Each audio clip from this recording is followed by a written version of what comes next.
No guarantee, uncertainty about the future of India bloc. அதாவது எந்த விதமான கேரண்டியும் கிடையாது. எதிர்காலம் எப்படி மாறப்போகிறது, இந்தியா கூட்டணிக்கான எதிர்காலம் எப்படி மாறப்போகிறது என்கிற ஒரு சந்தேகத்துடன் ஒட்டுமொத்த இந்தியாவில் இருக்கக்கூடிய மக்கள் பார்த்து கொண்டிருக்கிறார்கள். இதே அன்சர்டனிட்டி, இதே நோ கேரண்டி என்கிற விஷயத்தை கே கவிதா, தெலுங்கானாவின் முன்னாள் சீஃப் மினிஸ்டர் கேசிஆருடைய மகளான கே கவிதா எக்ஸ்பிரஸ் செய்திருக்கிறார்.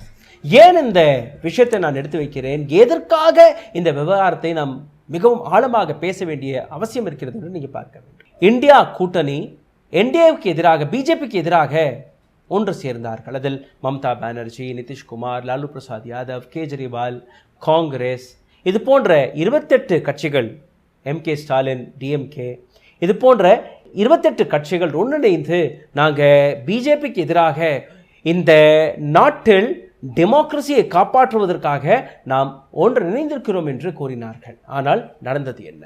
மம்தா பானர்ஜி 2024ஆம் ஆண்டு லோக்சபா தேர்தலில் நாங்கள் காங்கிரஸுடன் சீட் ஷேரிங்கில் எந்த விதமான அட்ஜஸ்ட்மெண்ட்டும் செய்ய மாட்டோம், வெஸ்ட் பெங்காலை பொறுத்தவரையில் அனைத்து தொகுதிகளிலும் அனைத்து சீட்டுகளிலும் டிஎம்சி தனிச்சையாக போட்டியிடும் என்று தெளிவாக எடுத்து வைத்து விட்டார். அடுத்த நாள் நீங்க பார்த்தீர்கள்னா கேஜ்ரிவால் அவர்கள் நாங்கள் 50% சீட் ஷேரிங்க்கு ஒத்துக்கொள்கிறோம், ஆனால் அது டெல்லிக்கு மட்டும்தான் பொருந்தும், பஞ்சாபை நீங்க நோக்கி வரக்கூடாது, காங்கிரஸுடன் எந்த விதமான சீட் ஷேரிங் நாங்கள் செய்ய மாட்டோம், பஞ்சாபில் ஆம் ஆத்மி கட்சி தனிச்சையாக நிற்க போகிறது. இதே போன்றுதான் ஒவ்வொரு அரசியல் கட்சி தலைவர்களும் தன்னுடைய இலாக்காக்களை விட்டுக் கொடுக்க தயாராகவில்லை. உத்தரப்பிரதேசத்தில் அகிலேஷ் யாதவுடன் என்ன நடக்கப் போகிறது என்று நாம் பார்க்கும்போது, இந்த புறம் ஹிந்தி ஹார்ட்லேண்டிற்கான மிக முக்கியமான இடம் பீகார். நிதிஷ்குமார், லாலு பிரசாத் யாதவுடைய ஒரு கூட்டணி 1.5 வருடத்திற்கு முன்பு தொடங்கியது. நிதிஷ்குமார் திடீர் என்று பிஜேபியுடன் நாங்கள் டிராவல் பண்ண முடியாது என்று அந்த ஆட்சியை கலைத்து ஒரு புதிய ஆட்சியை தொடங்கினார். அதாவது ஆர்ஜேடி மற்றும் ஜேடியு. இங்கே தமிழ்நாட்டில் டிஎம்கே ஏடிஎம்கே எப்படி இருக்கிறதோ, பிஜேபியை தோற்கடிப்பதற்காக டிஎம்கே ஏடிஎம்கே 2 பேருமே கை கோர்த்தால் எப்படி இருக்குமோ அப்படித்தான் பீகாரில் நடந்தது. ஆனால் திடீர் என்று நிதிஷ்குமார் எடுத்த முடிவு, நான் என்டிஏ பக்கமுமே, அதாவது பிஜேபி பக்கமே திரும்ப போகிறேன் என்று. இந்த முடிவு காங்கிரஸ் அணிக்கு மட்டுமல்லாமல் ஒட்டுமொத்த இந்தியா பிளாக்கிற்கே ஒரு மிகப்பெரிய சீரியஸான மெசேஜை கொடுத்திருக்கிறது. இதே போன்று ஒவ்வொரு அரசியல் கட்சிகளும் இந்தியா பிளாக்கில் இருந்து வெளியேற தொடங்கிவிட்டால் என்ன நடக்கும்?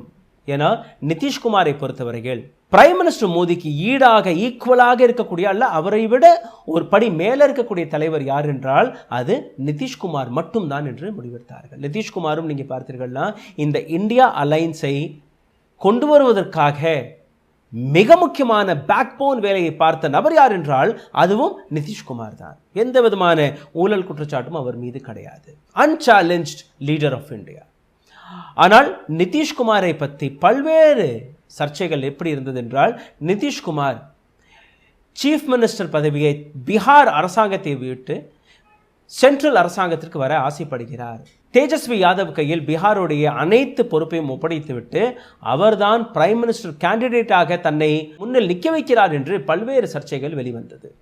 ஆனால் சமீபத்தில் வெளிவந்த ரிசல்ட்டை பார்த்ததற்கு பின் இந்தியா அலைன்ஸுடைய ஒற்றுமை கொஞ்சம் கொஞ்சமாக சரிய தொடங்கிய உடனேயே இன்னொரு பக்கம் நீங்க பார்த்தீர்கள்னா காங்கிரஸ் உடைய பாரத் ஜோடோ யாத்ராவும் இதற்கான ஒரு மிகப்பெரிய வேலையை பார்த்திருக்கிறது. பாரத் ஜோடோ யாத்ரா இந்தியா அலைன்ஸோடைய யாத்திரையாக இருந்திருந்தால் அதற்கான ரிசல்ட் வேறாக இருந்திருக்கும். பாரத் ஜோடோ யாத்ரா தனிச்சையாக காங்கிரஸோடைய யாத்திரையாகவும் இல்லாமல் வெறும் ராகுல் காந்தியோடைய யாத்திரையாக மாறிவிட்டது. அங்கே எப்படி பாரத் ஜோடோ யாத்ரா 1இல் எந்த அளவில் இந்தியா முழுவதும் ஒரு மிகப்பெரிய அலையை பார்த்தோமோ அதே இம்பேக்ட் பாரத் ஜோடோ யாத்ரா 2வில் தெரியவில்லை, 2.0வில் தெரியவில்லை.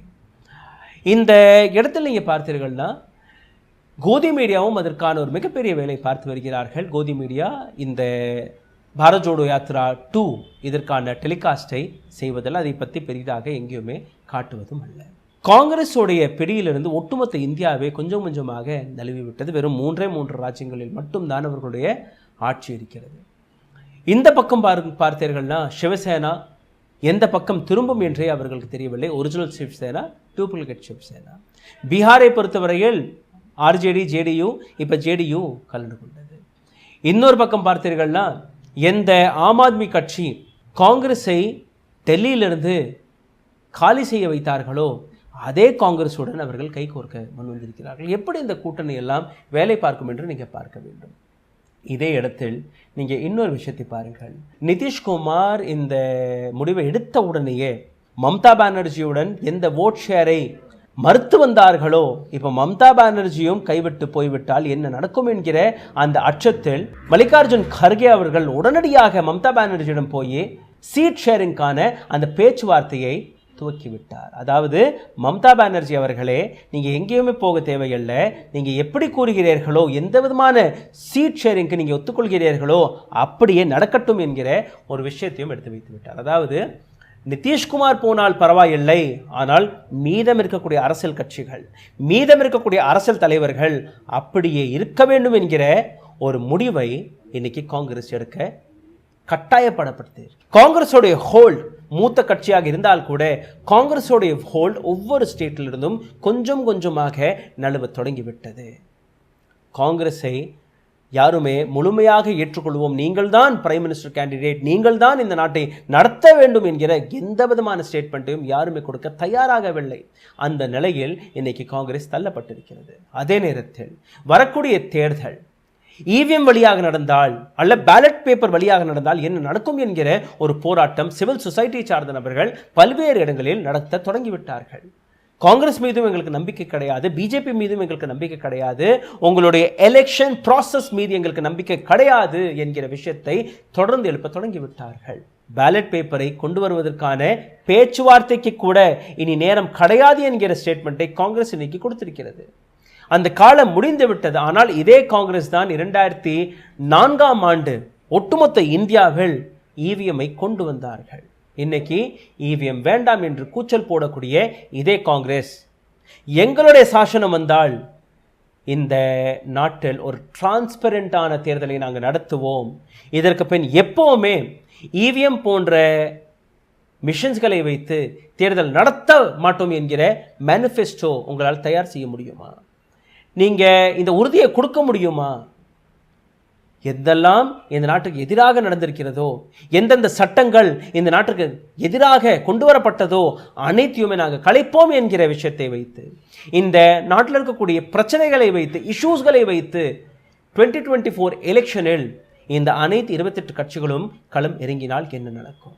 அல்ல 2024 எலெக்ஷன் வெறும் ஹிந்துத்துவவாதிகளின் பெயரில், ஹிந்து ராஷ்டிரா என்கிற பெயரில், மதங்கள் என்கிற பெயரில் நடத்தப்படுமா? அல்ல இந்தியா முழுவதும் கம்யூனல் ரைட்ஸ்களை வைத்து இந்த தேர்தலை நடத்த பார்க்கிறார்களா?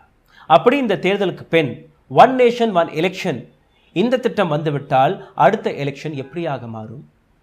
இந்த நாட்டில் இருக்கக்கூடிய கான்ஸ்டியூஷனை காப்பாற்ற முடியுமா? இந்த நாட்டில் இருக்கக்கூடிய டெமோக்ரஸியை காப்பாற்ற முடியுமா? மக்களாகிய உங்கள் கையில் இருக்கக்கூடிய ஒரே ஒரு ஆயுதமான வோட், அதற்கான அர்த்தம் முடிந்து விடுமா? சிந்தித்து பாருங்கள். நன்றி, வணக்கம். ஊடகம் கார்ப்பரேட் அரசியல்வாதிகளின் கைப்பாவையாக அடிமைகளாக இருந்தது போதும், இனி சாட்டை எடுத்து சுழற்றும் நேரம் வந்துவிட்டது. ஊடக சுதந்திரத்திற்காக உங்களின் பங்களிப்பை இன்றே அளித்திடுங்கள்.